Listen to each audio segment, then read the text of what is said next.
সবসময় যেরকম খাবার দাবার খাওয়া হয় আজকে ভাবলাম তার ব্যতিক্রম করব। মাঝে মাঝে নিয়ম ভাঙা ভালো। আমার মনে হয় নিয়ম ভাঙলে নতুন নিয়মের তুলনা হয়। মাঝে মাঝে এরকম হালকা খাবারে মনটাও শান্তি হয়, সাথে পেটটাও শান্তি হয়। তোমাদের কার ভালো লাগে এরকম? নমস্কার বন্ধুরা, আমি শম্পা। আমার নতুন আরেকটি ব্লগে তোমাদের সবাইকে স্বাগতম। আজকে এই পাখিদের সকালবেলায় তোমাদের সাথে পরিচয় করিয়ে দিতে আসলাম। তারা দুজন দুজনকে পেয়ে যে কতটা খুশি সেটা তোমাদের সাথেই শেয়ার করলাম। তারা আসলে জানেই না আসলে কিভাবে তাদের মেলবন্ধনটা হলো। আর আমরা এখানে নিজেরাই নিজেদের মন মতন তৈরি করে দিয়েছি তাদের দুটি নাম, মিঠু আর মিঠাই।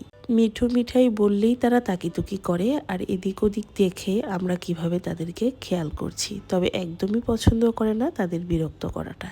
এইদিকে সকালের বিদেশি নাস্তায় আমি আজকে তৈরি করছি পাউরুটি, সেঁকছি এখানে। আর ওইখানে করব হচ্ছে সাথে ডিম পোচ। ডিম পোচটা সবাই এক এক রকম ভাবে খায়, মানে আমার বাড়ির 5 জনের মধ্যে আমি আমার হাজবেন্ড এইভাবেই খাই, আর তারা একটু ভেজে বেশি করে কড়া ভাজা করে তারপর খায়। তাদের মধ্যে আছে শাশুড়ি, শ্বশুর আর দেবর। তবে দেবরেরটাও একটু আমাদের মতোই করে দেই, ও তাহলে ওটাও পছন্দ করে। আর এদিকে আমরা দুজন এরকম করেই খেতে পছন্দ করি। আর ডিমের কুসুমটা মাঝখানে এমন ভাবে রাখি যাতে একটু নরম একটু শক্ত দুটোই থাকে। আর এইভাবে ভেতর থেকে কুসুমটা বের করে আমি খেতে খুব ভালোবাসি। আজকে তোমাদের সাথেও শেয়ার করে দিলাম কিভাবে আমি এই কুসুমের সাথে ইংলিশ নাস্তাটা তৈরি করেছি। সাথে আজকে সকালে ছিল জুস, আর এই জুসটা আমি বানাচ্ছি তরমুজ। আর তরমুজের রসটা তো করে নিয়েছি, সাথে চিয়া সিড দিয়ে দেব। খুব হেলদি এই জুসটা। সাথে একটুখানি আমি এখানে দেব, একটু না প্রায় ছোট চামচের 1 চা চামচ ইসবগুলের ভুসি দেব। আর সেটা দিয়েই গুলে দেব খুব খানিকটা। আর আমি কি করি, যখনই বাইরে কোনো জুস খাই, জুসের যে কন্টেনারটা সেটা কিন্তু আমি চুপ করে নিয়ে আসি। আমার হাজবেন্ড যখনই দেখে তখনই রাখবো। আমার হাজবেন্ড আমার এই ব্যাপারটা জানে, সবসময়ই বলে এটার কি দরকার ছিল।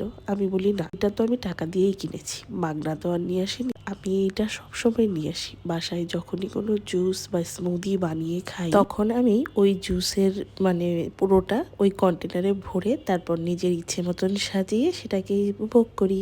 তোমাদের কাছে আমার এই আইডিয়াটা কেমন লাগলো? আমি জানি অনেকেই আছো যারা এইভাবে জুস বানিয়ে কন্টেনারে ভরে খেয়ে থাকো। তারা কিন্তু আমাকে লাইক, কমেন্ট, শেয়ার করতে একদম ভুলো না। আর কমেন্ট বক্সে অবশ্যই জানিও যারা যারা আমার মতন কন্টেনার গুলো বাড়ি পর্যন্ত বয়ে নিয়ে আসো। মাঝে মাঝে এমনও হয় যে ঘুরতে গিয়ে কোনো জুস খেয়েছি, আর সেটাতে আমার পার্স, হাতে ফোন সবকিছুর সাথে এই কন্টেনারটাও আমি বাড়ি পর্যন্ত বয়ে নিয়ে আসি। আমি এটাকে বানিয়ে তারপর নিজে নিজে ইচ্ছে মতন এটার মধ্যে, যেহেতু আমি এটাতে অনেকটা পরিমাণে তরমুজটা মিষ্টি, আমি তো সুগার